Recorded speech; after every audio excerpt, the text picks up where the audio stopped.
Hello everyone, dear students and respected teachers. Here I am with a video on very short and long answer type questions, which is the exam edition from the textbook Hornbill. Lesson number first, The Portrait of a Lady, class 11th. यहाँ पर मैंने class 11th के text book Hornbill के first chapter the portrait of a lady के very short and long answer type questions को तैयार किया है, जो कि इंटरनल क्वेश्चंस हैं। वो आपके बुक के पीछे नहीं दिए हैं, ये मैंने बुक के बीच में से तैयार किए हैं, जो कि बच्चों के लिए बहुत ही ज़्यादा उपयोगी सिद्ध होंगे। तो सबसे पहले हम लेंगे very short answer type questions और उनके आंसर्स, जो कि 1 मार्क के लिए हैं। फर्स्ट क्वेश्चन है, who is the writer of the lesson the portrait of a lady. इस लेसन के राइटर कौन है? And the answer is mister Khushwant Singh. Second question, whose character has been described in the lesson the portrait of a lady. इस lesson में किसके चरित्र का वर्णन किया गया है? And the answer is the narrator's grandmother. जो नरेटर है, जो इस लेसन के बारे में बता रहे हैं, उनकी ग्रैंड मदर, उनकी दादी माँ का। थर्ड क्वेश्चन है, how was the central character of the lesson the portrait of a lady. इस लेसन के जो सेंट्रल कैरेक्टर हैं, जो मुख्य चरित्र हैं, वो कैसे हैं? हाउ वॉज, कैसे थे? And the answer is old and fat. Fourth question है, who always went to school with narrator. Narrator के साथ हमेशा स्कूल कौन जाता था? And the answer is his grandmother. उनकी दादी उनके साथ रोज स्कूल जाती थी और वहां से वो मंदिर में जाती थी।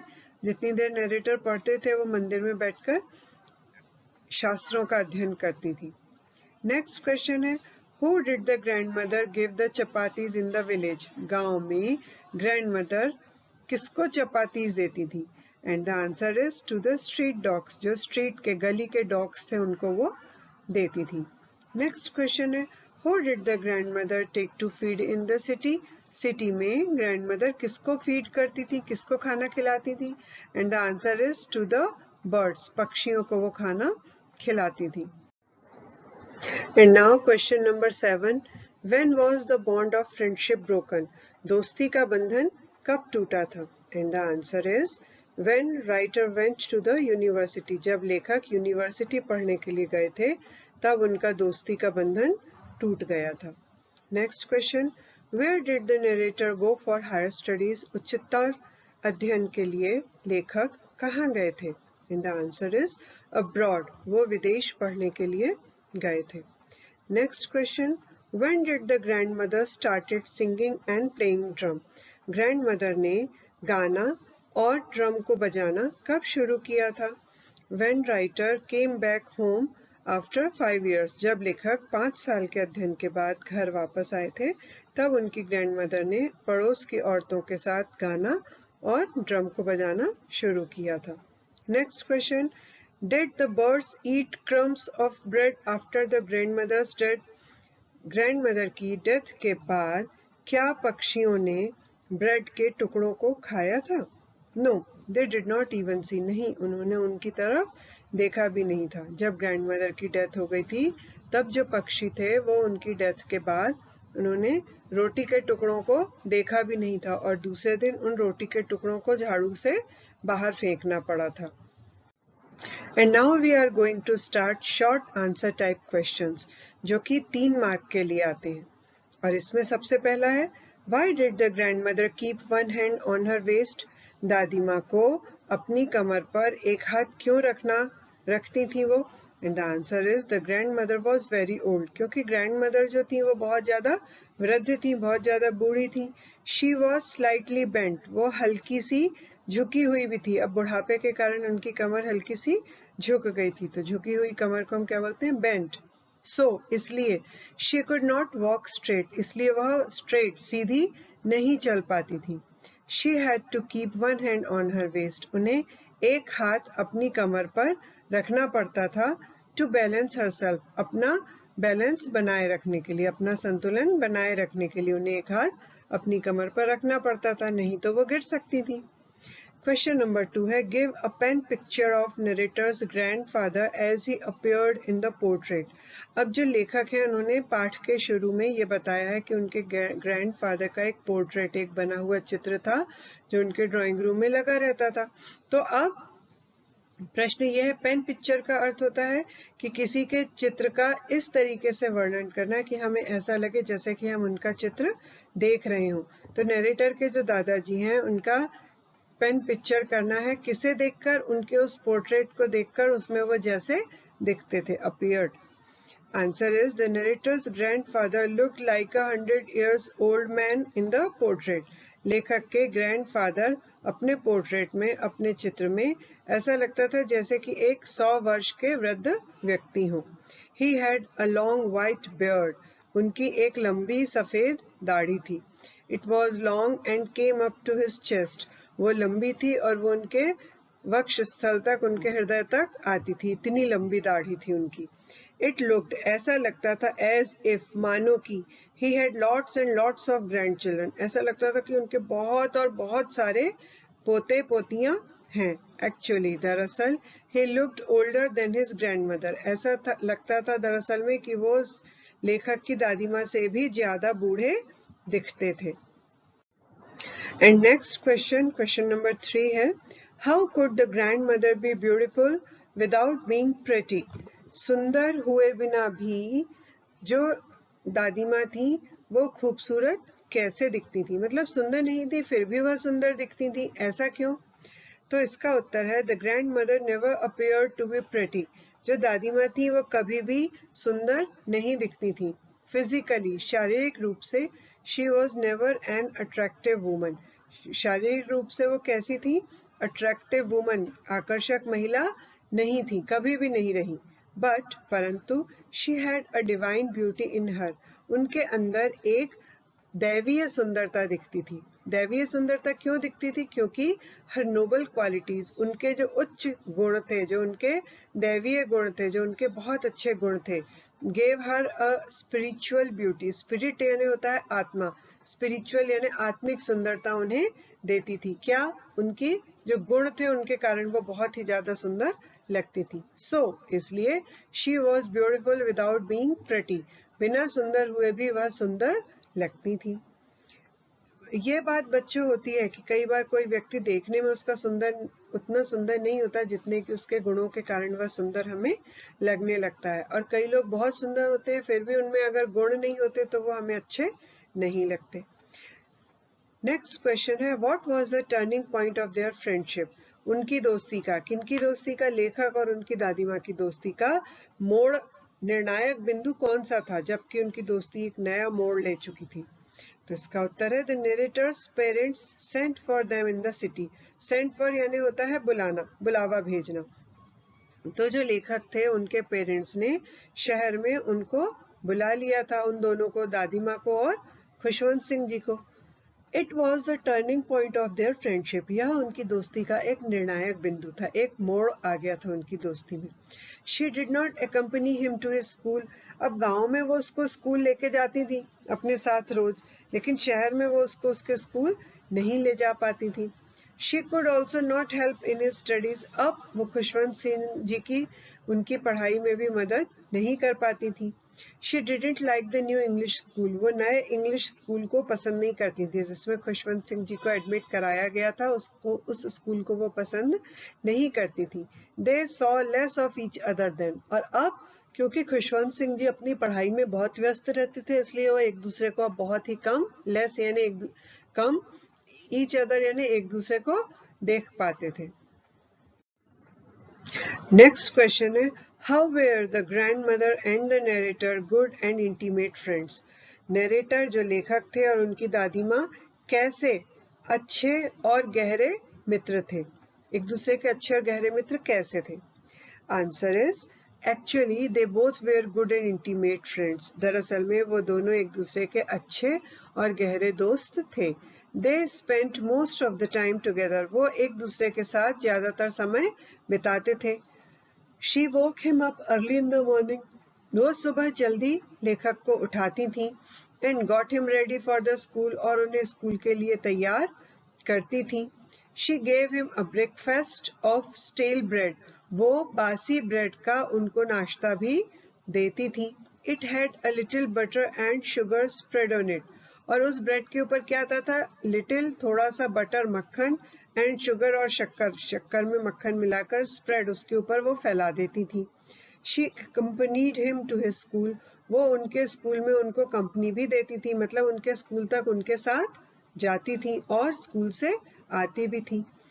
Question number 5. Why was the author's grandmother unhappy with the city education? शहर की शिक्षा से दादी माँ नाखुश थी, नाराज थी. क्यों थी? And the answer is, the grandmother was a conservative old lady. जो दादी माँ थी वो एक पुरातन पंथी या पुराने विचारों को मानने वाली वृद्ध महिला थी. She was very religious. वो बहुत ही ज्यादा धार्मिक थी. Religious यानी धार्मिक थी. She was unhappy with the city education. वो शहर की शिक्षा दीक्षा से नाखुश थी. City education से वो नाखुश थी. The city school was not attached to the temple. अब क्या प्रॉब्लम थी कि जो सिटी का स्कूल था, शहर का जो स्कूल था, वो टेम्पल से, मंदिर से जुड़ा हुआ भी नहीं था. It did not give any importance to the God, religion and scriptures. और जो स्कूल था उसमें जो पढ़ाई होती थी उसमें भगवान को, रिलीजन यानी धर्म को, और स्क्रिप्चर्स यानी शास्त्रों को, धर्म ग्रंथों को भी कोई महत्व नहीं दिया जाता था. They gave instructions in English. और उनके जो निर्देश थे, जो छात्रों को निर्देश दिए जाते थे, वो भी इंग्लिश में दिए जाते थे. They also taught modern science and music at new school. और वो उनके जो स्कूल था, इंग्लिश स्कूल, उसमें उन्हें संगीत का और मॉडर्न आधुनिक विज्ञान भी पढ़ाया जाता था. टीच का पास्ट फॉर्म है टॉट. टॉट यानी पढ़ाया जाता था. She was against music and modern science. और जो दादी माँ थी वो विरोध में थी. किसके विरोध में थी? संगीत के और आधुनिक विज्ञान के विरोध में थी. इसीलिए वो सिटी की एजुकेशन से नाखुश थी. And now next question is, why did the grandmother hate music? जो दादी माँ थी वो म्यूजिक से क्यों नफरत करती थी, क्यों चिढ़ती थी? And the answer is, the grandmother actually hated music. दरअसल में दादी माँ म्यूजिक से चिढ़ती थी. She was a conservative old lady. वह एक कंजर्वेटिव, पुरातनवादी ओल्ड लेडी थी, वृद्ध महिला थी. Who had her own beliefs. और उनके अपने खुद के विश्वास थे. She thought, वो सोचती थी, that कि music was meant, कि म्यूजिक होता है only for prostitutes and beggars. beggars यानी होता है भिखारी, और prostitutes यानी खराब महिलाओं के लिए ही बना होता है music. It was not meant for gentle folk. और अच्छे लोगों के लिए यह म्यूजिक नहीं होता है. For के लिए music did not mean for school children from respectable families. जो आदर युक्त फैमिलीज होती हैं, परिवार होती हैं, उनके बच्चों के लिए जो कि स्कूल में पढ़ते हैं, उनके लिए म्यूजिक नहीं होता. नेक्स्ट क्वेश्चन है, how was the common link of their friendship broken. उनकी दोस्ती का जो कॉमन लिंक था, जो एक जोड़ने वाली कड़ी थी, वह कैसे टूटी?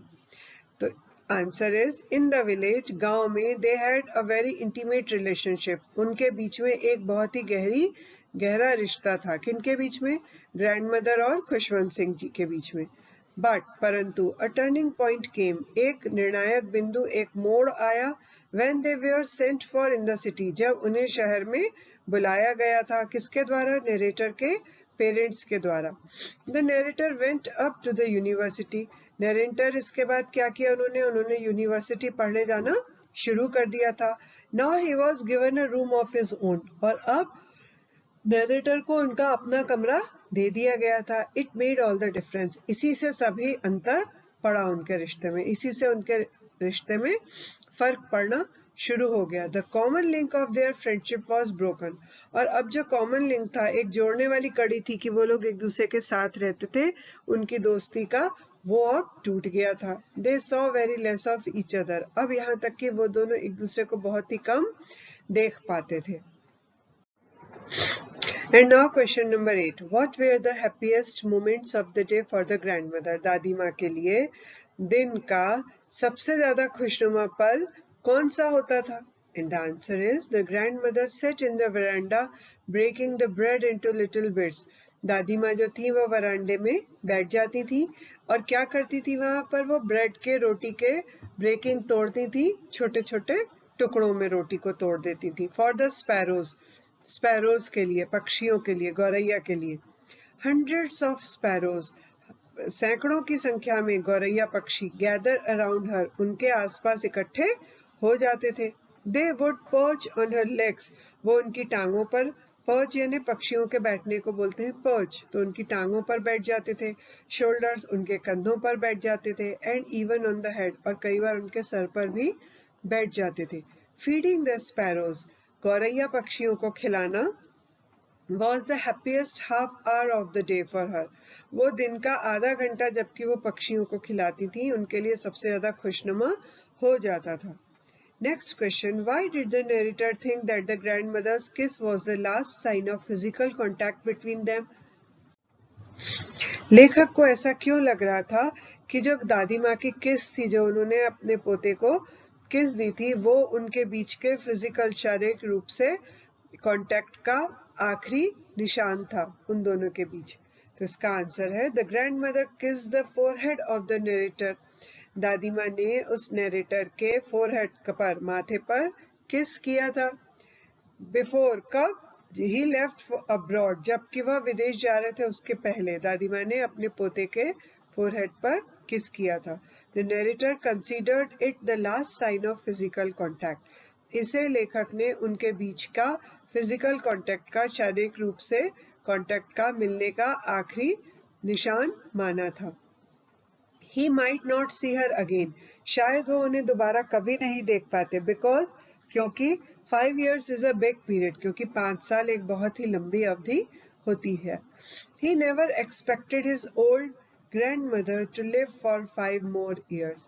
उन्होंने कभी भी उम्मीद नहीं की थी कि उनकी बूढ़ी दादी माँ 5 और ज्यादा साल जीवित रह पाएंगी. She was still a terribly old lady. पहले से ही वो बहुत ही ज्यादा वृद्ध महिला थी, इसीलिए नरेटर को ऐसा लगा, उन्हें ये डर लगा कि शायद अब विदेश से आने के बाद उन्हें उनकी दादी नहीं मिलेंगी. Next question, how did the sparrows mourn the death of the grandmother. दादी माँ की मृत्यु पर गौरैया पक्षियों ने किस प्रकार से अपना दुख जाहिर किया था, किस प्रकार से अपना शोक जाहिर किया था. हाँ, या इसी क्वेश्चन को हम और क्या कह सकते हैं, how did the sparrows express their sorrow at the death of the grandmother. दादी माँ की मृत्यु पर गौरैया पक्षियों ने किस तरह से अपना दुख व्यक्त किया था. And the answer is the sparrows also joined the morning. जो दादी माँ की शोक सभा थी उसको गौरैया पक्षियों ने भी शिरकत की थी, उसको ज्वाइन किया था. They sat in thousands around her dead body. उनकी डेड बॉडी के, उनके मृत शरीर के आसपास हजारों की संख्या में वो बैठ गई थी गौरैया पक्षी. They didn't chirp nor did they touch the crumbs of bread thrown to them by the narrator's mother. ना ही तो वो चहचहा रही थी और ना ही उन्होंने नरेटर की ग्रैंड मदर के द्वारा फेंके गए रोटी के टुकड़ों को उन्होंने छुआ. ना तो उन्होंने रोटी के टुकड़ों को छुआ, ना ही वह चहचहा रही थी, मतलब कि वो चुपचाप बैठी हुई थी. They flew quietly, वो चुपचाप उड़ गई. When the dead body was carried off, जब दादी माँ के मृत शरीर को ले जाया गया, उसके बाद वो गौरैया पक्षी भी वहां से चुपचाप उड़ गए. In this way, इस तरीके से they paid their silent homage to the old lady. वृद्ध महिला को अपना मौन श्रद्धांजलि उन्होंने दी थी. पेड देयर साइलेंट होमेज यानी शांत श्रद्धांजलि, होमेज यानी श्रद्धांजलि उन्होंने दादी माँ के मृत शरीर को दी थी. एंड नेक्स्ट क्वेश्चन, ये अब हम लॉन्ग आंसर टाइप क्वेश्चन शुरू कर रहे हैं जो कि 4 नंबर के लिए होते हैं. तो सबसे पहला क्वेश्चन है, डिस्क्राइब इन ब्रीफ, शॉर्ट में वर्णन करो the pen picture of the narrator's grandmother. जो नरेटर की ग्रैंडमदर है उनका अपने ऐसा वर्णन करो कि हमें ऐसा लगे जैसे कि हम उनका चित्र देख रहे हो.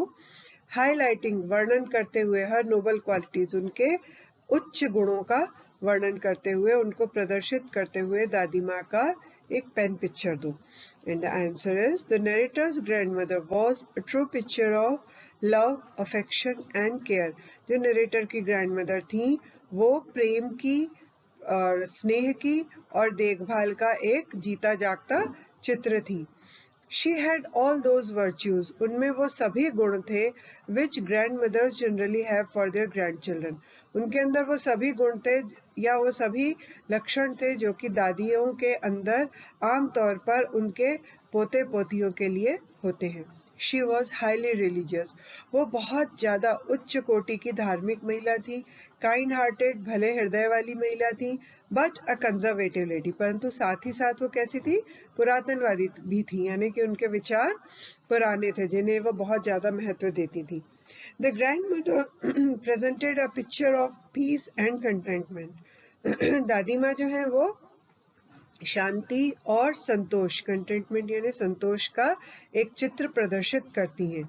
हर स्पॉटलेस वाइट ड्रेस, उनकी बेदाग सफेद ड्रेस, सफेद कपड़े, एंड हर सिल्वर हेयर, और उनके चांदी जैसे सफेद बाल, रिफ्लेक्टेड हर स्पिरिचुअल ब्यूटी, उनके आत्मा की सुंदरता को प्रदर्शित करते हैं, उनकी आंतरिक सुंदरता को प्रदर्शित करते हैं। She was not physically very attractive. वो शारीरिक रूप से बहुत ज्यादा आकर्षक नहीं थी, but she had a divine beauty. परंतु फिर भी उनमें एक दैवीय सुंदरता थी। दैवीय सुंदरता यानी जैसी देवियों में या परियों में सुंदरता होती है वैसी थी। क्यों थी? क्योंकि वह आंतरिक रूप से सुंदर थी। She had deep love and affection for her grand children. उनके मन में अपने ग्रैंड चिल्ड्रन के लिए, पोते पोतियों के लिए बहुत ही गहरा प्यार और स्नेह था। She had sympathy for dogs and birds. और सिर्फ अपने पोते पोतियों के लिए ही नहीं, उनके मन में डॉग्स के लिए और पक्षियों के लिए भी सहानुभूति की भावना थी। अब लॉन्ग आंसर क्वेश्चंस का second question, describe the unique relationship of the grandmother with the sparrows. जो ग्रैंडमदर थी उनकी गौरैया के साथ जो यूनिक, अपने आप में अनोखी एकमात्र रिलेशनशिप, रिश्तेदारी थी या रिश्ता था, उसका वर्णन करो। How did the sparrows mourn the her death. और उनकी मृत्यु पर गौरैया पक्षियों ने किस प्रकार से अपना दुख व्यक्त किया था। And the answer is the grandmother had love and compassion even for animals. दादी माँ के मन में जानवरों के लिए भी प्यार और सहानुभूति की भावना थी।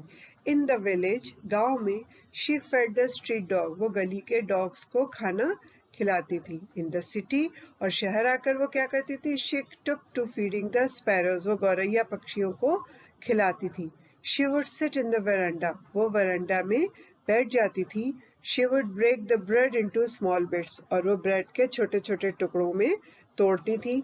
She used to throw the crumbs to the sparrows, और वो गौरैया पक्षियों को वो छोटे छोटे टुकड़े दिया करती थी, फेंका करती थी। Hundreds of sparrows would gather around her, और सैकड़ों की संख्या में जो स्पैरो पक्षी थे वो उनके आसपास इकट्ठे हो जाया करते थे। Some of them perched on her legs and shoulders, और उन पक्षियों में से कुछ रोटी खाते खाते उनकी टांगों पर बैठ जाते थे और कुछ उनके कंधों पर भी बैठ जाते थे। She never shooed them away, वो कभी भी उन्हें भगाती नहीं थी। It was the happiest half hour of the afternoon for her, और ये जो आधा घंटा होता था जबकि वो गौरैया पक्षियों को खिलाती थी, उनके लिए सबसे ज्यादा खुशनुमा आधा घंटा हुआ करता था। The sparrows paid their silent tribute on her death, और बदले में गौरैया पक्षियों ने भी क्या किया था? वो उन्हें बहुत प्यार करती थी। और क्या किया उन्होंने? उनकी मृत्यु पर अपना शांत श्रद्धांजलि उन्होंने प्रदर्शित की। They gathered around her dead body, उनके मृत शरीर के आसपास वो इकट्ठी हो गई थी। They were in the mourning mood, और वो शोक व्यक्त करने के रूप में दिखाई दे रही थी। They didn't cheer up as usual, और आमतौर पे वो जिस तरीके से चहकती थी उस दिन वो उस तरीके से चहक भी नहीं रही थी, एकदम चुपचाप बैठी हुई थी। Nor did they take any notice of the crumbs of bread thrown to them, और ना ही उन्होंने उनको दिए गए ब्रेड के टुकड़ों की तरफ कोई भी ध्यान दिया। They flew away silently, वो चुपचाप वहां से उड़ गईं। When her dead body was carried off on a wooden stretcher for cremation, cremation यानी होता है जलाने के लिए या दाह क्रिया के लिए जब एक लकड़ी के स्ट्रेचर पर उनकी डेड बॉडी को, उनके मृत शरीर को ले जाया गया, तो वो पक्षी भी चुपचाप वहां से उड़ गए। इन दिस वे, इस तरीके से, दे पेड, उन्होंने प्रदर्शित किया, देयर साइलेंट लव, अपना शांत चुपचाप प्यार, एंड ट्रिब्यूट और श्रद्धांजलि to the grand old lady, वृद्ध महिला को उन्होंने अपना श्रद्धांजलि व्यक्त की। And last question is draw a contrast of the life, उस जीवन के बीच में जो विरोधाभास है, जो विरोधी गुण है, उनका वर्णन कीजिए। The narrator's grandmother spent in the village with the kind of life she led in the city, वो जीवन जो ग्रैंडमदर ने गांव में बिताया था और उस जीवन में जो कि वो शहर में बिता रही थी, उन दोनों के बीच में क्या विरोधाभास था, ये आप बताइए। पर्टिकुलरली, विशेष रूप से, हाईलाइट, विशेष प्रकाश डालिए, हर कंसर्न फॉर हर ग्रैंडसन्स एजुकेशन, अपने पोते की एजुकेशन के, शिक्षा के बारे में जो उनकी चिंता थी, वह उसका भी वर्णन करिए। And the answer is the grandmother was used to the life of the village, गांव के जीवन की वो अभ्यस्त थी। She got up early in the morning, वो सुबह जल्दी उठ जाती थी। She woke up her grandson, वो अपने पोते को भी उठाती थी। And got him ready for school, और उसे स्कूल के लिए तैयार करती थी।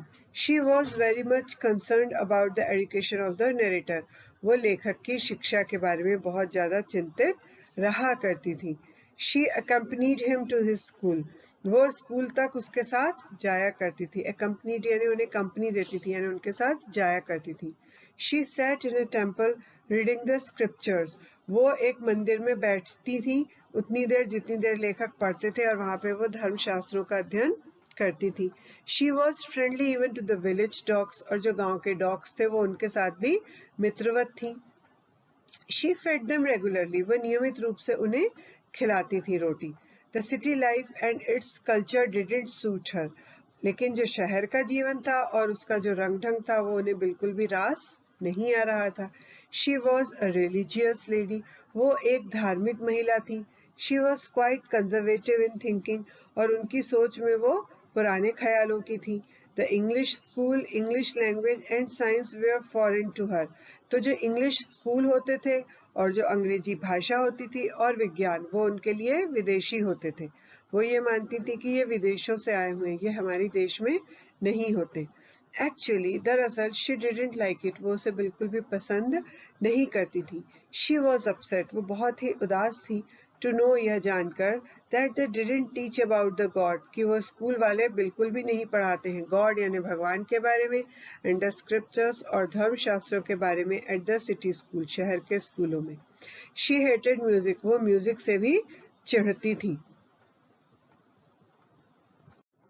And at last, I wish you all good luck for your upcoming assignments. बहुत ही जल्दी आपको assignments मिलने वाले हैं, उनके लिए good luck। और मुझे उम्मीद है कि मेरे इस वीडियो में जो क्वेश्चंस दिए हुए हैं उनसे आपको क्वेश्चंस के आंसर्स लिखने में कुछ मदद मिलेगी, और साथ ही टीचर्स को भी कुछ क्वेश्चन फ्रेम करने के लिए शायद कुछ मदद मिल सके। साथ ही साथ I would like you to like, share and subscribe this channel. आप इस चैनल को सब्सक्राइब करें ताकि अगले आने वाले वीडियोस, जो मैं अगले कुछ लेसन्स में से भी इसी तरीके से क्वेश्चंस और उनके आंसर्स तैयार करके उनके हिंदी मीनिंग के साथ वीडियो बनाकर आप लोगों के लिए बहुत ही जल्दी भेजूंगी। तो वो वीडियो आप तक पहुंच पाएंगे यदि आप मेरे इस चैनल को सब्सक्राइब करेंगे। साथ ही आप इसे अपने दोस्तों के साथ शेयर करें, और अपने स्टूडेंट्स के साथ भी टीचर्स इस वीडियो को शेयर कर सकते हैं ताकि उनके स्टूडेंट्स को क्वेश्चंस के आंसर लिखने में मदद मिल सके। एंड आई होप अगर आपको ये वीडियो पसंद आया हो तो आप इसे लाइक भी जरूर करेंगे। Thank you everyone.